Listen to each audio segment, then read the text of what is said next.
Welcome, everyone. I'm Mike Mershazadeh. And I'm Ashley Ward.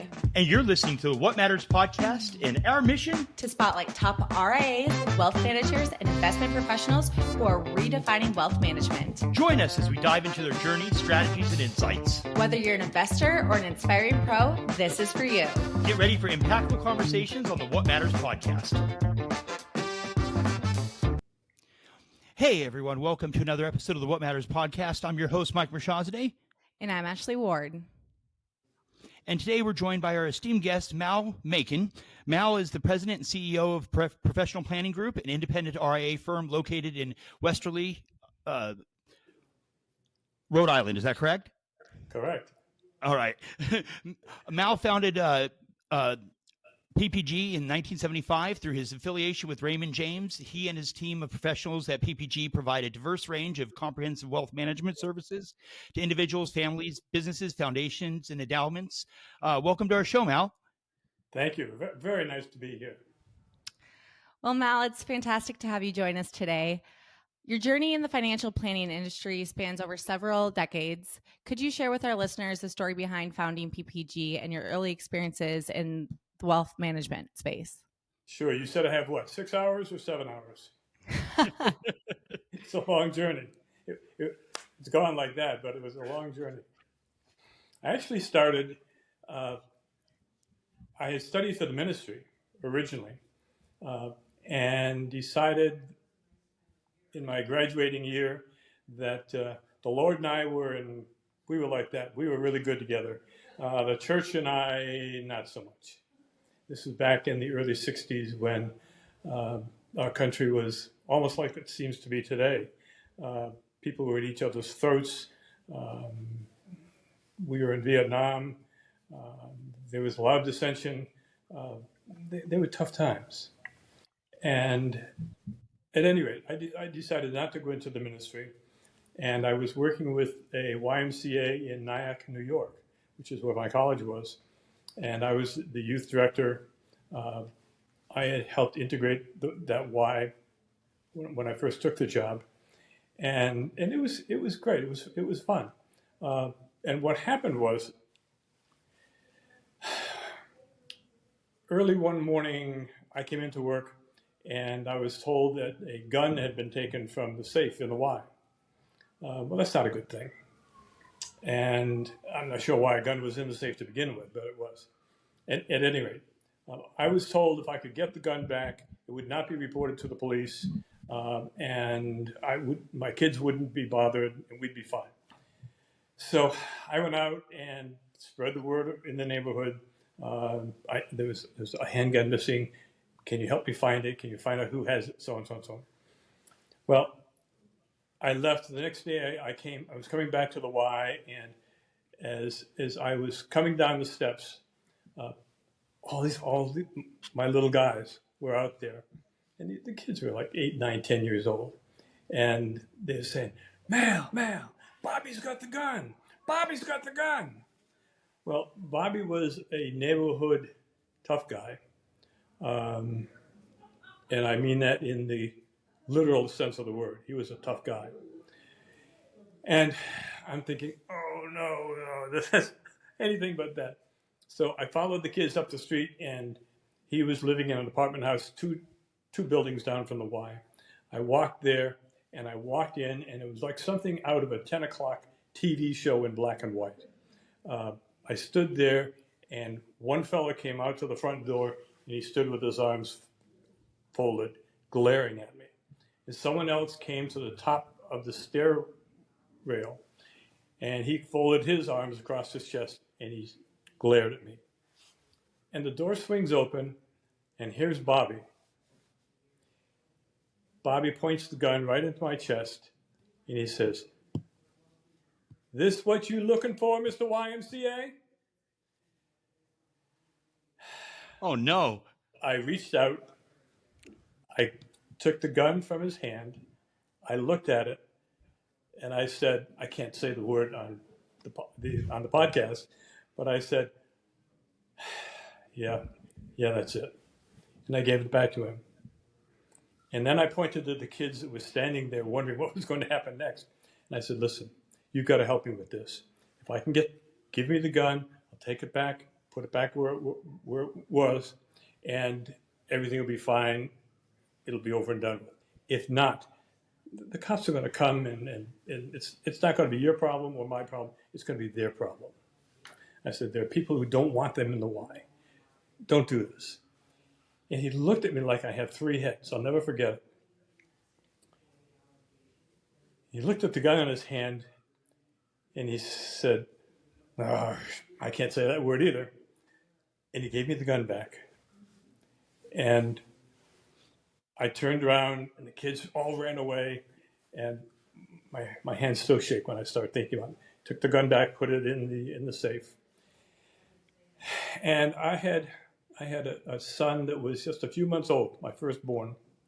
And I remember going home and saying to my wife, I've got to find another job. I can't do this. And so I ended up transferring and taking on a job as youth and camp director at a YMCA in Westerly, Rhode Island. I had been born and raised in Rhode Island, went to high school here. And so I was coming back home. The Westerly, I was fortunate to get the Y job here. And it was a wonderful, wonderful community, a wonderful YMCA. And I was here for about 3 years or so. And this was in the early 70s when the economy was really bad.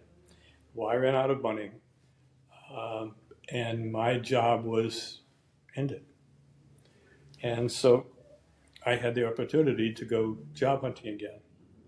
A friend of mine was working for, he was working, he was a full-time bartender.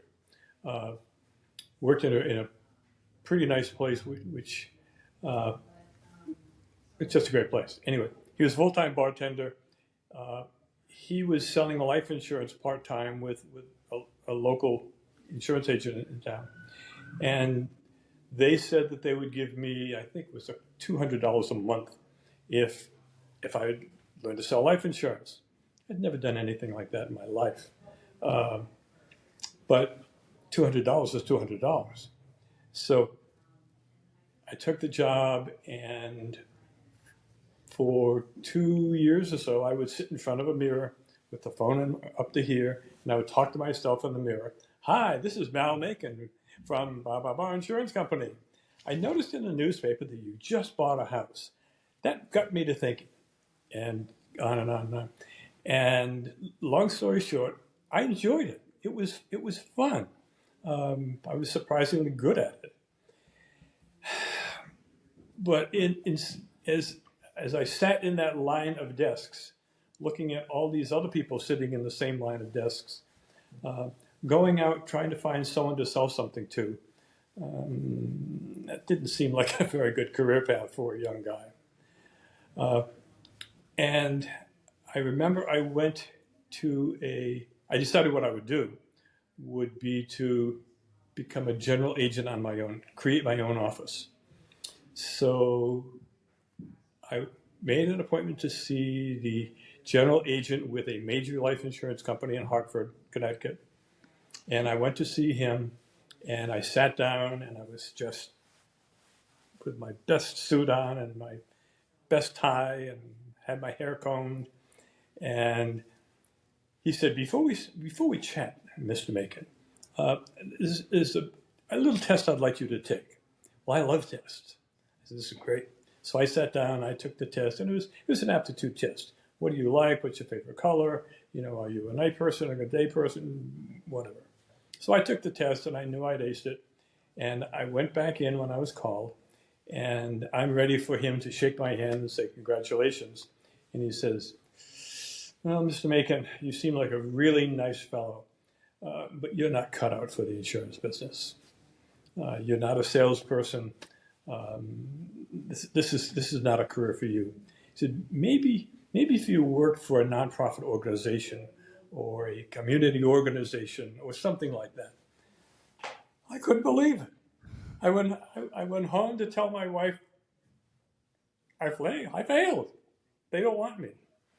But I opened up an office in town selling insurance, had made arrangements with a couple of good companies to sell their products. And probably a year or so later, I had heard about an organization called the Financial Planning Association, FPA. I couldn't spell it. I barely knew what it was. But I went to a conference in Boston, I think, and I was standing at a lunch line. I met a young woman whose name was Eileen Sharkey. And Eileen was very prominent in the financial planning movement. She was on board of the Institute of Certified Financial Planners and of the FPA. And we had this great conversation in this long lunch line. And I ended up being invited to join a committee as a part of their board. That became a board assignment a year or so later. And I earned my Certified Financial Planner, CFP designation in '81. So between the work I was doing with the board and with the CFP movement, the financial planning movement, I really got involved sort of in a missionary way, that financial planning was about not selling stuff, although that might be a part of it, but it really was about solving problems. And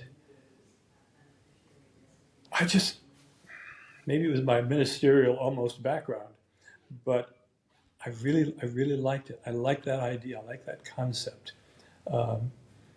And long story short, I ended up being very involved with the various boards. I was on the National Board of Ethics for Certified Financial Planners in those early days.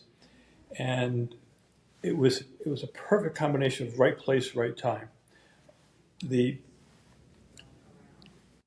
What we call the media now really didn't know what this financial planning stuff was about. I remember Money Magazine published a cover which showed a two-faced joker. One side was a profile that looked like this, and the other side was a profile that looked like a clown, a real honest-to-goodness joker clown. And the story was about salespeople, life insurance people, mutual fund salespeople, annuity salesmen, who were claiming to be advisors, but they really weren't. They were salespeople, just dressed differently and calling themselves different names. Mal, what year was this, by the way?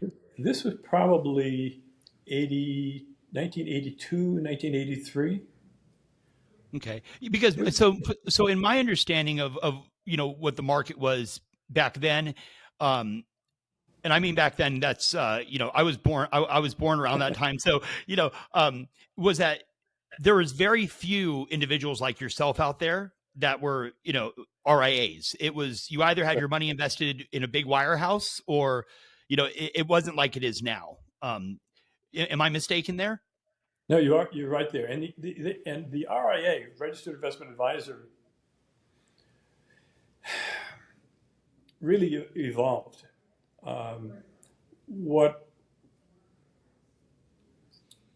There was a dilemma, a conflict, an argument about which was better, fee-only planning or commission planning. And the answer to the dilemma was neither was better, but neither was worse. It really was about solving problems. Go back to where we were before. It's about solving problems. And so I became pretty vocal in the media and on the various boards that I worked with about how we as advisors could be better professionals. And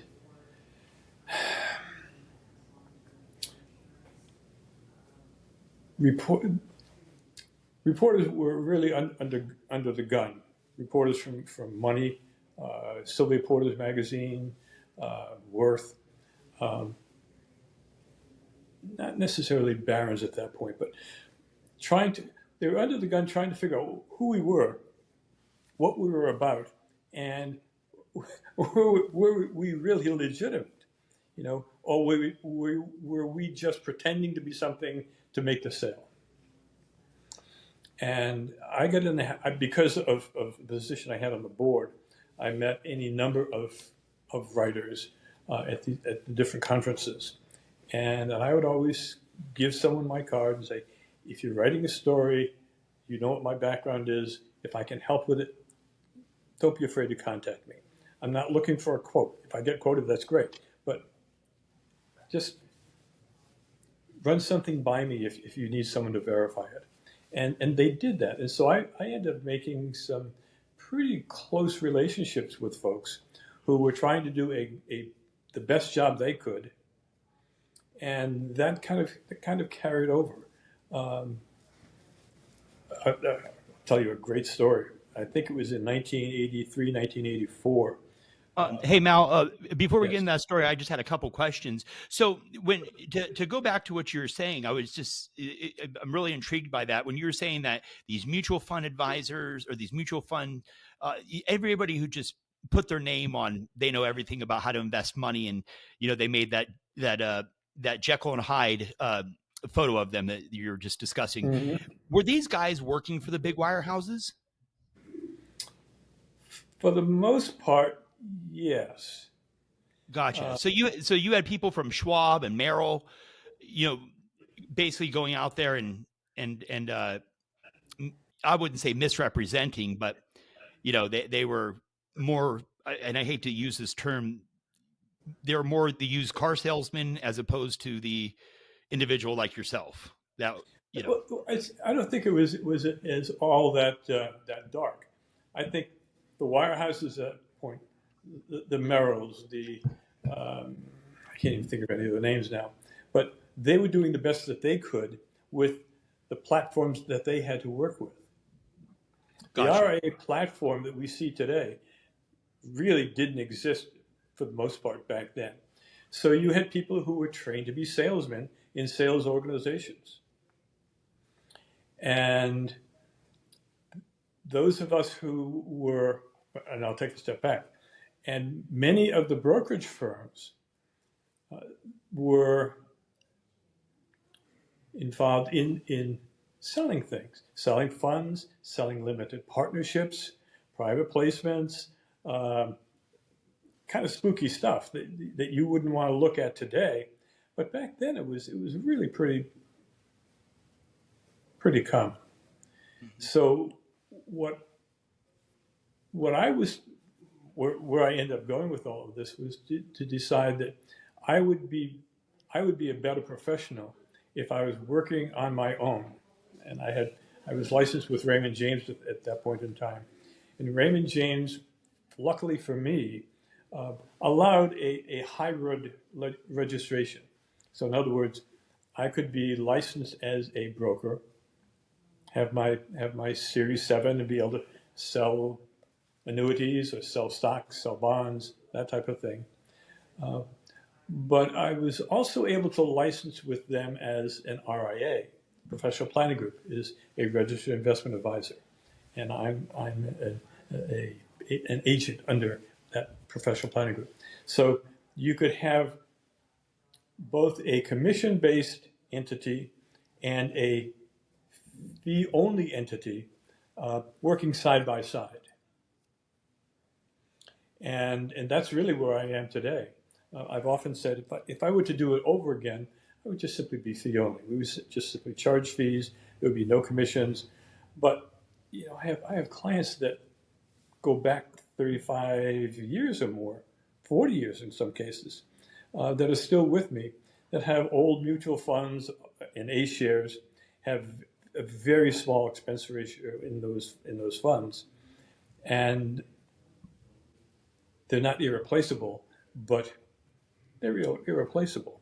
You can't give them a better deal. without changing everything all around. So we receive our compensation through those old 12B1 fees, and then we don't charge a fee on top of that, of course. Gotcha. And if you could back up there, when fast forward to present day, and the way that you're currently running your RIA right now, are you guys a fee only practice, or do you still carry that on? We're still a hybrid. We, for all practical purposes, we charge fees. Period. It's very rare, even though we're licensed, as to receive commissions as a broker would. The only reason we have those is to maintain the relationship we have with those old clients that are still paying 12B1 fees. But we're not selling commission-based products. I almost said for the most part, we're not selling commission-based products because we have what I think are better alternatives for that. And how have you built your company? Have you built it organically? Have you acquired other firms? How did that look? If you don't mind us asking. Oh, I'm glad you did. Thank you. Let me give you a list of questions. I started out as a one-man band because I really didn't want to work for anyone. And in the mid-'80s, I developed a relationship with the National Education Association in the state of Rhode Island. And back in those days, this was before IRA accounts. Back in those days, teachers had the opportunity to use 403B tax sheltered annuities. So it's just like an IRA, except it was only available to nonprofit organizations. So I was able to work with the NEA in Rhode Island. They appointed me as the financial advisor for the union members. Wow. And I was a member benefit. So I would go into a school after hours and give a seminar and talk about teachers who are not just salaried employees, but teachers who were professionals in the business of education. And because they were professionals in the business of education, they were entitled to use what was called a 403B tax sheltered annuity. And I ended up with, I can't say how many, but it was a lot. And I had a handful of people who worked with me with those annuities. We had a couple of companies that were extraordinarily good. They were no-load annuities, and we still paid a commission from the companies. But it was a nice benefit for the union. It was a very nice benefit for the teachers because we then would provide financial planning as a membership fringe benefit, and so we had other kinds of business that came from that. What resulted from that, in the late 80s, I reached a point where my RIA business was growing so rapidly that I couldn't do both. And I didn't want to sell the annuity business I had, the tax sheltered annuity business. And sorry to interject again. I was I love going back and hearing about this because it's always been a curiosity to me, right? So when you say your RIA business was growing like rapidly, what was considered a large AUM, back in the 80s there, right? I know that you had competing interest rates that were high, and maybe people had money in bonds, but I'm not sure. Would you be able to answer my question there? What was considered to be a lot back then? A large individual account would be anything over $500,000. Gotcha. And then for your total AUM as a company back then, what was that? If you don't mind me asking. No. I remember when my AUM was, I think I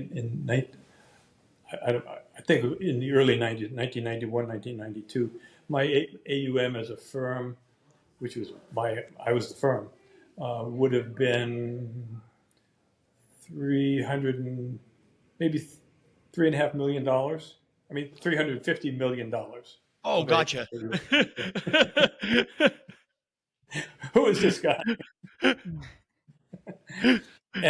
And and the big break that I got, and again, what I said about the annuity business, I actually gave the annuity business to one of the people who had worked with me because I realized that I this was not the direction that I was going in, and I didn't want to try to do both.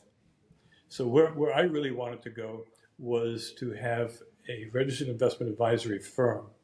I wanted to be an investment advisor, uh, not an annuity guy, not a life insurance guy.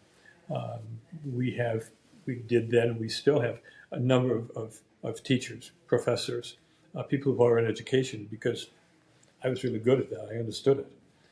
But I wanted to be broader than that.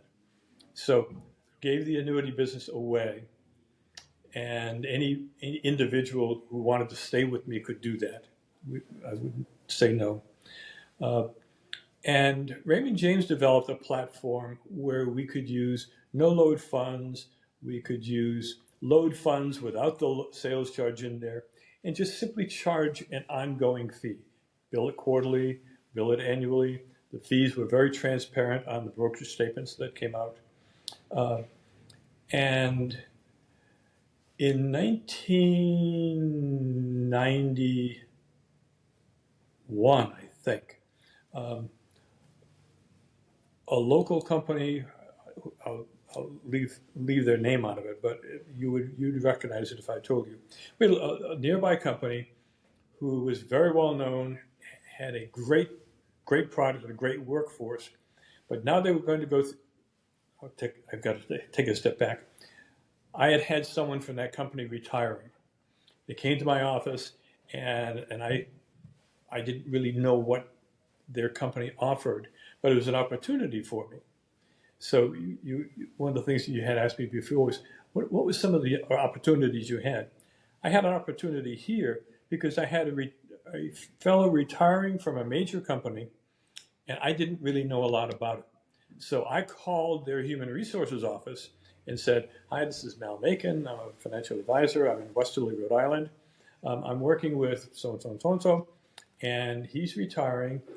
He's come to me for advice. I'm not really as familiar as I wish I was about what you provide to your employees. Could you have someone just sit with me for a couple of hours of a morning and help me know better what it is you offer so that I can help him better?" I ended up sitting with the head of human resources, who, for whatever reason, really liked me. I really liked him. We hit it off. He bought me lunch, which is a good thing because I couldn't afford to buy either of us lunch. And he became a client. He started referring people from that company to me, and I'm sure they vetted me out pretty carefully. Um, within a year, that company decided to have a huge layoff. By huge, I mean 105 people were going to be laid off, terminated, and they would have access to their 401k plans. They would have access to their pension, which they could take as an annuity or as a lump sum, which could be rolled over. And Without paying taxes on it? if it was rolled over, it was not taxable. It was Gotcha. qualified money. Wow. And so I was asked if I would come in and help them do a seminar to these 105 families.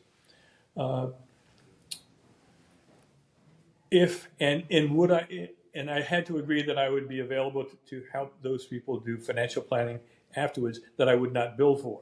If they became clients, that would be okay. But I wouldn't bill them for the financial advice that I was doing at their homes or in my office. And so I did a seminar with their pension person who talked about the 401k plan and how distributions would be made and so on and what the amounts would be. And I then talked to these people about what those dollars meant, what it meant in what pre-tax dollars were, what after-tax dollars were. What's the difference between $175,000 that's taxable if you take it and not taxable until some future time if you roll it over? My AUM went from 400 million to a whole lot more. It was just unbelievable. I mean, I was working. What year was that? It was 92 to 94. Wow. And then that same company had a series of layoffs like that for what had to be the next 4, 5, 6 years. So, and I became the guy. You know, people knew that if they had questions about their plans, they had questions about what to do with that money, if they needed to invest it, that I was the guy to see. It was incredible. And let me ask you this: so, at what point did you say, "Hey, this is too much work for me. I got to hire some advisors or train some advisors from the ground up"? And at what point did your book hit over $1 billion? Well, my book hit over $1 billion 4 years ago, probably. And present day, do you mind me asking what your AUM is at? After the past 2 years, we're about $1.3 billion. Gotcha. And what to go back to your question of, okay, so who did all that? I had a single administrative assistant. I had a couple of licensed people that had been with me during the annuity days that were now licensed and qualified. I had 3 sons who thought they wanted to be in the business. My oldest son, Chris, who is now early 50s. They're all early 50s. I know I don't look that, but my kids are in their early 50s. So when you say they thought they wanted to be in the business, can you elaborate on that for a second? Yes. They believed they wanted to be in the business. They wanted to be in the business. And what I said to each of them was, what I said particularly to Chris, I think that would be great. I would love to work with you, but I can't be your first job. Yeah. So Chris worked with Mellon for, I think, a dozen years. He was a vice president, worked with I think it was Mellon Trust. He was in their trust department. He was a vice president. But as I say, he was also a CFA. Before he got here, his brother Peter, who had been an internal guy with MFS Mutual Fund Company, came and helped me work with some of the teachers that we had. And then Peter became fully licensed. My son Daniel, who is now a CFP and a SEMA, did the same thing.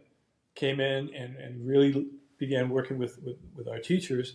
But then as the company business and the RIA business really grew, they became legitimate, full-fledged financial advisors.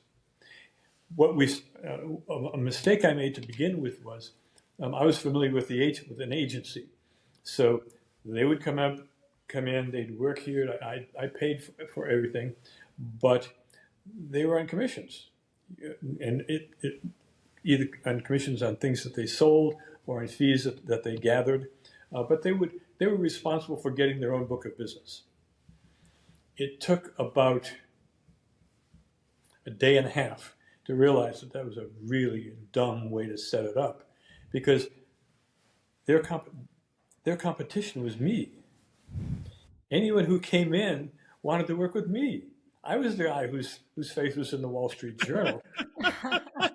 I I was the guy that they talked about in the plant. And what I had to discover and really had to work at was finding a way to get us all on the same platform so that people would see the Makin team and see us as equals. And where we are today is people like the fact that I'm still here. I may not come into the office every single day, but I have 20 people in the building who know me, who know them. And if, God forbid, I don't get out of bed tomorrow morning, they know they're okay. They're not going to have to go out and call some other firm someplace because they have to start all over again. They know that there are people who know who they are, what they're trying to accomplish, what their goals are, and yet the guy with the white hair is still in place. And let me ask you this: with there being 20 employees at the organization, and your three sons, I don't know if they're your partners or how involved in the organization they are. How many total advisors do you have underneath your umbrella right now? Not counting myself, I have my three sons, 4, so 7 in all, and we're hiring. Gotcha. So if anybody's listening to this podcast and they have their licenses in place and they're good folks and they like summers at the beach, Rhode Island is very, very nice. Yeah, we're hiring. Really cool. And what we really have had to do is be very, very hardcore about who we're able to take on. One of the things I've always tried to do is look the part. So in the early days, I would have my suits made when I couldn't afford to do that, but I wanted to look like I knew what I was doing. And I remember a friend of mine that I played tennis with said one day, "Wow, are you as successful as you look? I spot you a mile away. You look great. If I had any money, I'd want to talk to you." And I thought you said you gave up tennis when you found golf. Well, I did, but I'm older than I look. And my first office was in the local bank, Washington Trust Building. And I actually had 2 different offices there. I went up a floor after a while. My wife is a very talented designer, interior designer. And so she was able to get some very inexpensive furniture and furnishings. And so you'd walk into this place. And again, I remember the attorney who was in the building or in the office next to mine walked in one day. He went over and he kind of kicked the leg of a chair and he rubbed the make-believe leather on the sofa. And he says, "You just moved in here.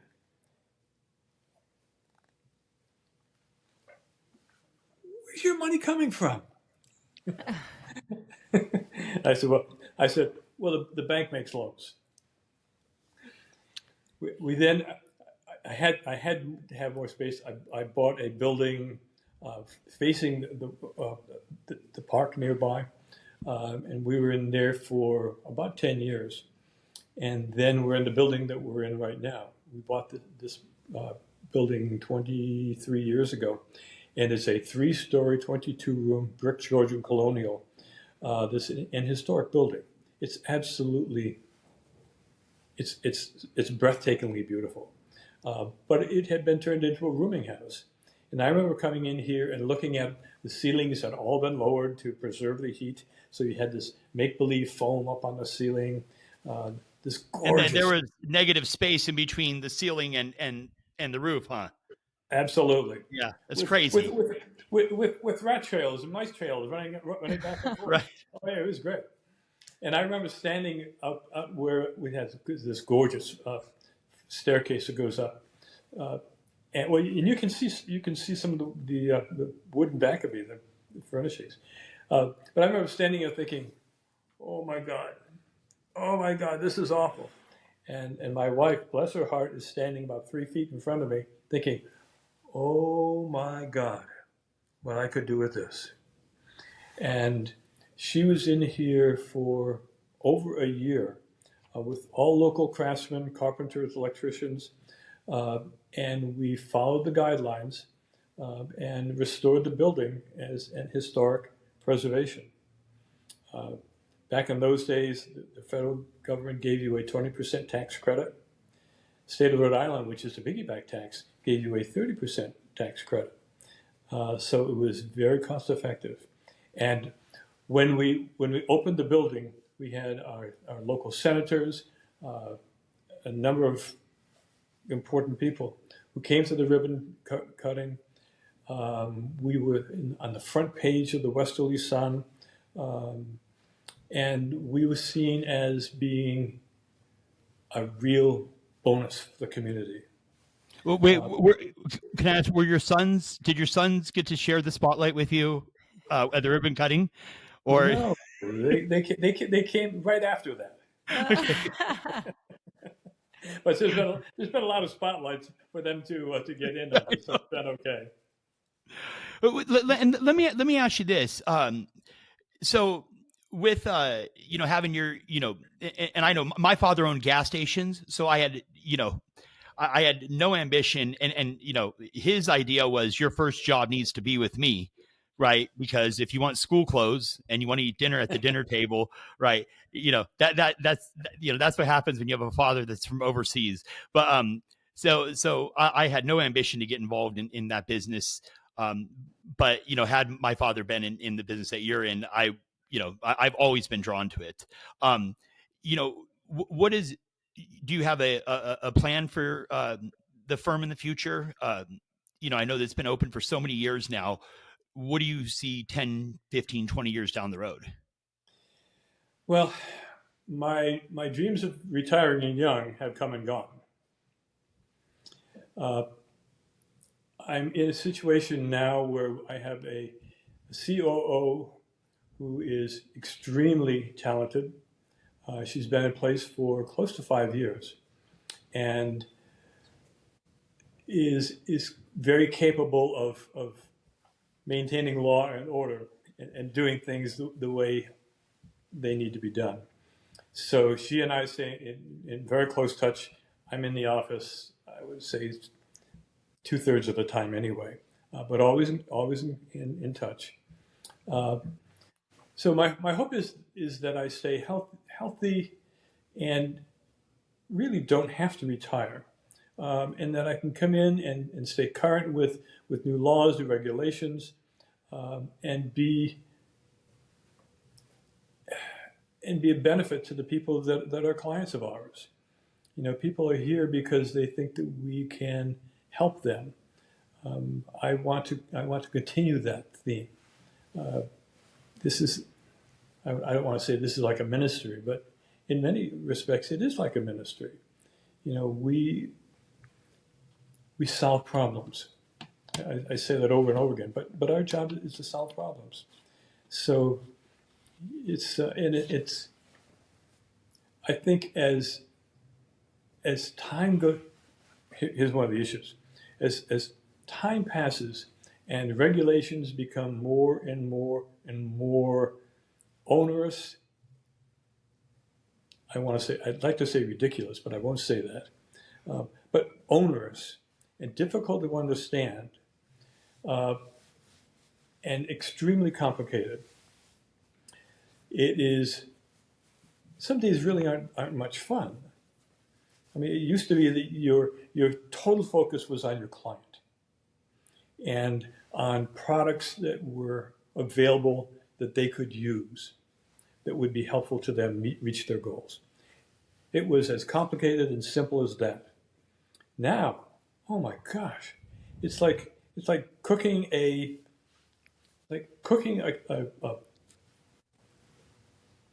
pie with 18 different ingredients that have to be layered in a certain way at a certain time at a certain temperature. I say that because my wife was going nutty with a pie that she was making in a brand new oven over the holidays, and she knows how to make pie. But these are difficult times.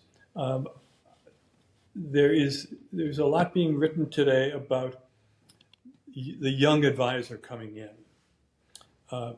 Do they really want a career, or do they want a series of jobs? And I'm not sure what the answer to that is. What I know is that the expectations of me as an employer are higher than they've ever been. And the responsibilities that I have as an office, as a firm, are as high as they've ever been. So these are tough times. Yeah, that kind of goes into the next question I was going to ask you there, Mal, about your perspective of what you think that's going to happen in the future of wealth management and financial planning, considering the emerging trends and technology advancements right now. And given everything you told us from how things have changed from the 70s until now, what do you see in the next 10, 20 years for wealth management? I think the basic question is, will there be a need? Okay. And I think the answer to that is absolutely, unequivocally, yes, there will be a need. I think that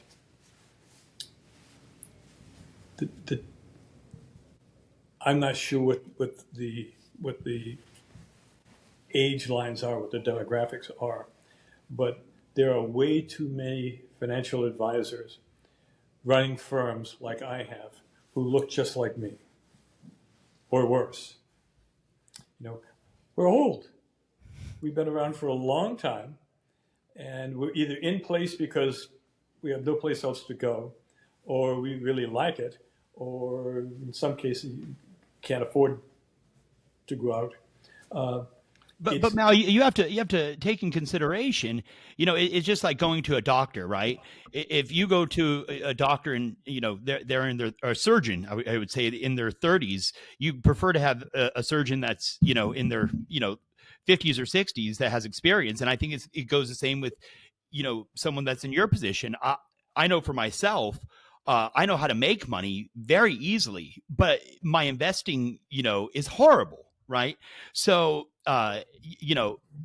for me, I prefer to go with someone, of age, I should say, because I know that they have experience in the market, and they may be a little bit more conservative than I would like for them to be. But that's what I need, right? That's the type of individual that I know that I need to protect myself against me, right? So, You're completely right. yeah. You're completely right. When people our current group of clients, and we have a lot. Our current clients like the fact that I'm still in place because I'm the person with the experience. Right. And there is, I've had prospects tell me this. Mal, I really like the idea of working with you, but you're what, 25 years old? Right. That kind of thing. It's like, what do you know about investing my money, right? Exactly. And to interject, and to say, I mean, you've been through some pretty turbulent times, right? I mean, we're talking about, the 80s, and we're talking about, the late 90s, when 2001, when 9/11 happened, 2008, when the market crashed, heck, even 2020, when COVID happened, and then 2022, you've seen, 5 or 6 pretty crazy events, right? So, you have the demeanor and know not to freak out, not to sell, not to accept that phone call when that person's calling you when they want to sell right at the bottom of the market because they can't take their investments falling anymore, right? So, it takes somebody, like yourself, that has seen things over a, 35, 40-year period, to be able to, take the emotion out of somebody making a bad decision. Yeah, it's the reality. The reality is the emotion is going to be there, and the benefit that I bring is that I understand the emotion, I feel the emotion, that was some of my money too that went down 40% way back when. I get that. But I can truthfully say, I understand how you feel and why you feel that way. Let me tell you why I think you're okay. And say that in a way which is both comforting and believable and is true. You know, it's not me looking for a way to say, how do I make this crazy person stop? And how do I make them feel better? They're not necessarily going to feel better. How do I help them do what is in their best interest?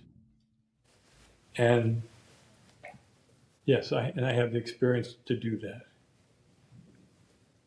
So what that means is in terms of the age groupings of advisors,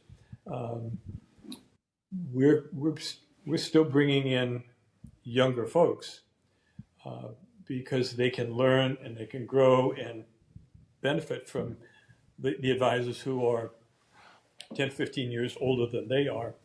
And we all benefit from that. But my experience is that younger advisors aren't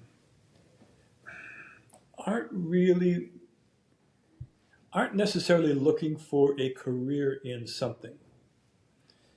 They're looking for options. Right. Mm-hmm. They're looking for satisfaction. I'm speaking to before the I can't tell you the university, but a university investment group on Tuesday night, and just to talk about what financial advisors do and don't do, and so on and so on, and then be open for questions afterwards. And I'm really excited about going. We've had several of those young folks intern with us. We usually have a couple of paid interns a year, and I mean it's exhilarating to see the energy that they have, and scary to see the naivete that many of them have, and it's not their fault. They learn what they learn. Yep. Society, it's just different now. It's very, very, very scary. So final question I got for you here. Give us your economic outlook. What do you think the landscape looks like? We've had interest rates that we haven't seen in quite some time. I was Ashley and I. We've been working together for about 7 years.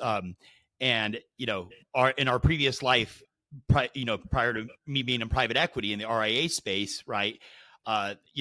We were in the mortgage business, mortgage banking. And, when I got in the mortgage business in 1993, interest rates were, 9.5%. I mean, you saw them when they were at 16 or 17, right? But fast forward, right? I got out of the business in 2020 when we had sold the company. Interest rates were down in the twos. Right now, from what I'm being told, a 30-year fixed rate is up in the sevens. I know, I have, I would say great credit. And, I was like, oh, what are the interest rates? And they're like 11% for a car, 10% if you put 25% down or something like that. And I was like, that's outrageous, right?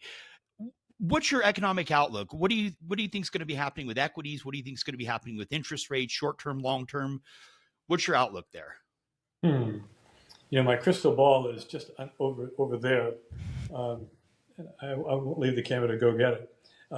I think we're probably looking at change followed by volatility. And obviously I'm being facetious. I think I can agree with that though. Yeah. I think that there's a tendency to feel like things will always be like they are today when it's happening. So when interest rates were at 1 or 2%, there's a tendency to think, well, it's always going to be like this. When equities were going up 15, 20, 30, 40% in a year, Right. you feel like, wow, this is it. What a great career. What a great place to be. Let me go buy something. Clients feel like that. And when things are in the trash can, you feel the same way. I think right now, if we look at history, we would expect the remainder of the year to be reasonably stable. And we would expect next year to be somewhat volatile, but not anything that would make you put your finger down your throat. But we're looking at an election Right. with two people, we think two people, who knows, but with two people who could not be more diametrically opposed in persona, in philosophy, and in groups that adore one or the other of them.